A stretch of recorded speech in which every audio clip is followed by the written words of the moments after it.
अंत में चंचुला उसी कथावाचक ब्राह्मण की शरण में चली गई। त्वमेव मे गुरुर्ब्रह्मस्त्वं माता त्वं पितासि च उद्धरोद्धर मां दीना त्वमामेव शरणं गतम्। हे ब्राह्मण, आप ही मेरे गुरु हैं, आप ही मेरी माता हैं, आप ही मेरे पिता हैं। मैं आपकी शरण में आई हूँ, आप मेरा उद्धार कीजिए। ब्राह्मण उवाच, ब्राह्मण बोले, हे ब्राह्मण पत्नी, तुम डरो मत, भगवान शिव की शरण में आ जाओ और शिव कृपा से तुम्हारा सारा पाप तत्काल नष्ट हो जाएगा। मां भय श्री द्विजत पत्नी तुम शिवस्य शरणं व्रज शिवानुग्रहत सर्वं पापम सद्यो विनश्यति। वे ब्राह्मण धन्य थे जिन्होंने उस वेश्या को दुत्कारा नहीं बल्कि उसका भी कल्याण कर दिया। कथावाचक ब्राह्मण कहते हैं कि तुमने पश्चाताप किया है और पश्चाताप की अग्नि में बड़े से बड़ा पाप भी भस्म हो जाते हैं। हे द्विज पत्नी, तुम शिव पुराण की कथा सुनो। जैसे दर्पण साफ करने पर निर्मल हो जाता है, उसी प्रकार शिव महापुराण की कथा सुनने से हमारा चित्त भी शुद्ध हो जाता है और शुद्ध चित्त में ही पार्वती सहित भगवान सदाशिव का वास होता है। हे ब्राह्मण पत्नी, तुम विषयों से अपने मन को हटाकर भगवान शिव की परम पावनी परम पुनीत कथा को, शिव महापुराण की कथा को सुनो। ऐसा कहकर कथावाचक ब्राह्मण ने चंचुला को संपूर्ण शिव महापुराण की कथा सुनाई। गोकर्ण क्षेत्र में संपूर्ण शिव कथा सुनकर चंचुला धन्य हो गई, उसका चित्त शुद्ध हो गया। वह निरंतर भगवान शिव के स्वरूप का चिंतन करने लगी। वह प्रतिदिन तीर्थ के जल में स्नान करती, समूची देह के में भस्म लगाकर रुद्राक्ष की माला पहनकर भगवान शिव के पंचाक्षर मंत्र का जप करती थी। ओ नागेंद्रहाराय त्रिलोचनाय भस्मांगरागाय महेश्वराय नित्याय शुद्धाय दिगंबराय तस्मै नकाराय नमः शिवाय मंदार किन्नी सलिल चंदन चर्चिताय नंदीश्वर प्रमुख मात महेश्वराय मंदार पुष्प बहुपुष्प सुपूजिताय तस्मै मकाराय नमः शिवाय शिवाय गौरी वदनाब्जमिंद सूर्याय दक्षाध्वरनाशकाय श्रीनीलकंठाय वृषभध्वजाय तस्मै शिकाराय नमः शिवाय वशिष्ठ कुंभैत भव गौतमार्य मुनीन्द्र देवार्चित शेखराय चंदार्क वैश्वास्वर लोचनाय तस्मै वकाराय नमः शिवाय यच्च स्वरूपाय जटाधराय पिनाकहस्ताय सनातनाय दिव्याय देवाय दिगंबराय तस्मै यकाराय नमः शिवाय पंचाक्षरमिदं पुण्यं यः पठेत् शिव सन्निधौ शिवलोकमवाप्नोति शिवेन स मोदते।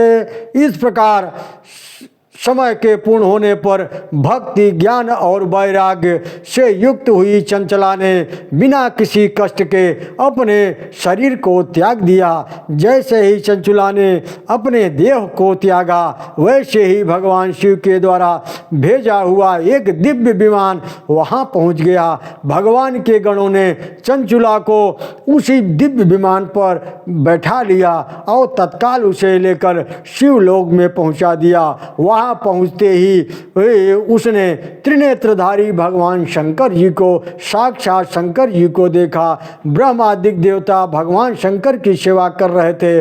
भगवान शंकर की कांति कर्पूर के समान गौर थी। उन्होंने सभी अलंकार धारण कर रखे थे। उनके शरीर पर श्वेत भस्म शोभायमान हो रही थी।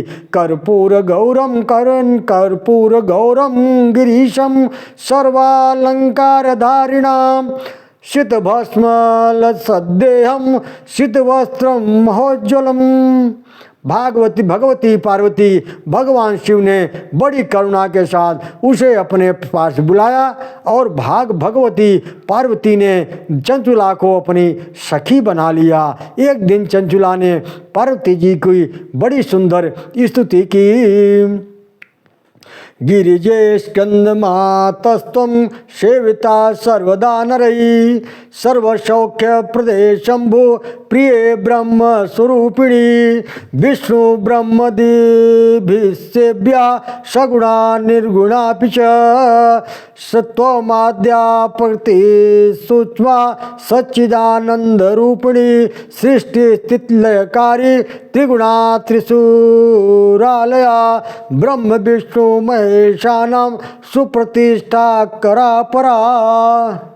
जय जय जय जय गिरिवर राज किशोरी जय महेश मुख चंद्र चकोरी जय गज बदन खड़ानन माता जगत जननी दामिनी दुति गाता नहीं तव आदि मध्य अवसाना अमित प्रभाव भेद नहीं जाना भव भव विभव पराभव कारिणी विश्व विमोहिनी स्वबस विहारिणी देवी पूज पद कमल तुम्हारे सुर नर मुनि सब हो ही सुखारे। चंचुला ने माता पार्वती की बड़ी सुंदर स्तुति की। चंचुला की स्तुति से माता पार्वती प्रसन्न हो गई और वरदान मांगने को कहा। चंचुला ने कहा, हे गिरिराज कुमारी, मेरे पति बिंदुक इस समय कहाँ हैं? उनकी कैसी गति हुई मैं जानना चाहती हूँ। पार्वती माता ने कहा, हे सुते, तुम्हारा पति बिंद पर्वत पर पिशाच हुआ है। चंचुला ने कहा, हे महादेवी, यद्यप मेरा पति दुष्ट था किंतु फिर भी आप कोई उपाय बताइए जिससे मेरे पति का उद्धार हो जाए। पार्वती जी ने कहा, तुम्हारा पति यदि शिव पुराण की कथा सुनने लगे तो उसका परम कल्याण हो जाएगा।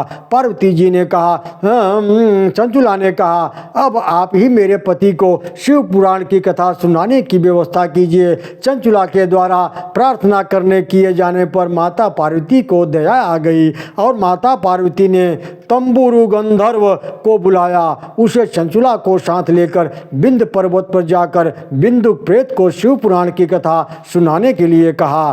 पार्वती माता ने तंबुरु को बिंदुक का सारा वृत्तांत सुनाया। माता पार्वती के द्वारा बिंदुक का सारा वृत्तांत सुनकर तंबुरु उस पिशाच की सती साध्वी पत्नी चंचुला को संग लेकर विंध्याचल पर्वत पर आए। वहां उन्होंने उस अत्यंत भयंकर पिशाच को बलपूर्वक बांध दिया और मंडप की रचना करके शिव पुराण की कथा वाचने के लिए तत्पर हो गए। जैसे ही गंधर्वराज तंबुरु कथा वाचने के लिए तैयार हुए, तीनों लोकों में यह समाचार फैल गया। सभी देवता और ऋषि कथा सुनने के लिए लोभ से शीघ्र ही बिंद पर्वत पर एकत्रित हो गए। तत्पश्चात तंबुरु ने उस पिशाच को पास में बांधकर आसन पर बैठा दिया और हाथ में वीणा लेकर शिव कथा का गायन किया। महात्मा सहित प्रथम संहिता से लेकर सप्तम सात संहिता तक शिव पुराण की कथा का उन्होंने स्पष्ट वर्णन किया। जैसे ही उस पिशाच ने संपूर्ण शिव पुराण की कथा का श्रवण किया, उसका पैशाचिक शरीर छूट गया और शीघ्र ही वह गौर वर्ण की कांति से युक्त होकर दिव्य वपु धारण किए हुए प्रकट हो गया। बोलिए शंकर भगवान की जय। इस प्रकार दिव्य देहधारी होकर श्रीमान बिंदुक अपनी भार्या चंचुला के साथ दिव्य विमान पर बैठकर शिव धाम में पहुंच गया। वहां भगवान शिव ने प्रसन्नता पूर्वक बिंदुक को अपना गण बना लिया।